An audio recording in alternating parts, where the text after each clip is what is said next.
যদি দুদক দুর্নীতি প্রতিরোধ করতে পারতো তাহলে আজকে এই বেনজির, মতিউর, ফয়সাল এদের জন্ম হয় কিভাবে?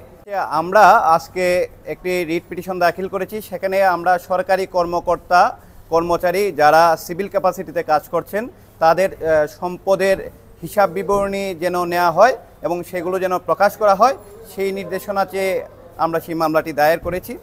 আপনারা জানেন সাম্প্রতিক সময়ে আমরা দেখছি যে গভর্নমেন্টের কিছু হাই অফিসিয়ালসদের বিপুল পরিমাণে সম্পত্তির খবর প্রকাশিত হয়েছে।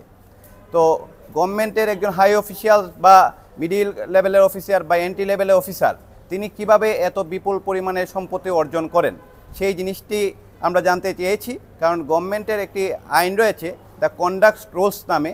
সেই কন্ডাক্ট রুলস অনুযায়ী কোনো government officer without the prior permission of the গভর্নমেন্টের পূর্ব অনুমতি ছাড়া কোনো অবস্থাতেই একটি বিল্ডিং পর্যন্ত নির্মাণ করতে পারেন না, তিনি ধার করতে পারেন না, তিনি ইনভেস্ট করতে পারেন না। সেই আইন থাকার পরেও কিভাবে তারা এই বিপুল পরিমাণে সম্পত্তি অর্জন করলেন।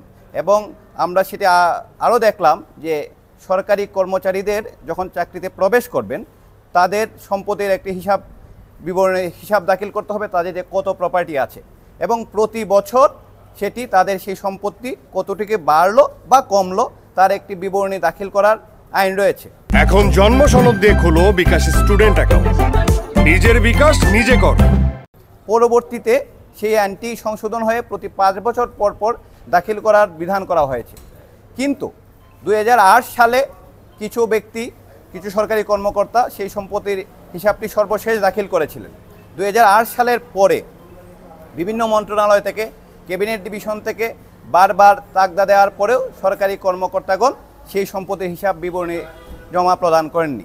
আমরা সেখানে বলার চেষ্টা করেছি যে এই আইনটি প্রতিপালন করার জন্য, এবং আমরা সেই সাথে এটাও বলেছি যে আমাদের কি এমন আইন প্রয়োজন যে আইন থাকলে এই সম্পদ এরা গড়তেই পারবে না। একজন সরকারি কর্মকর্তা কিভাবে এত সম্পত্তি রেজিস্ট্রি করেন, কিভাবে এরা পূর্বাচল থেকে বিভিন্ন গভর্নমেন্ট প্রজেক্ট থেকে এত জায়গা নেন, তাহলে আমাদের মিনিস্ট্রিগুলো, আমাদের রাজুক কী করছে? তো এখানে আমার মনে হয় নতুন আইনও করার জন্য আমরা বলেছি।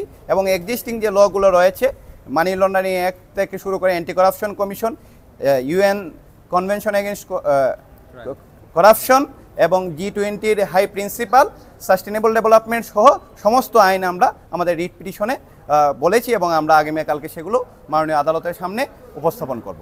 প্রথমত দুদকের হচ্ছে দুর্নীতি প্রতিরোধ এবং দুর্নীতি দমনের ব্যাপারে আইন করার ক্ষমতা আছে, তাদেরকে আইন করে দেওয়া হয়েছে।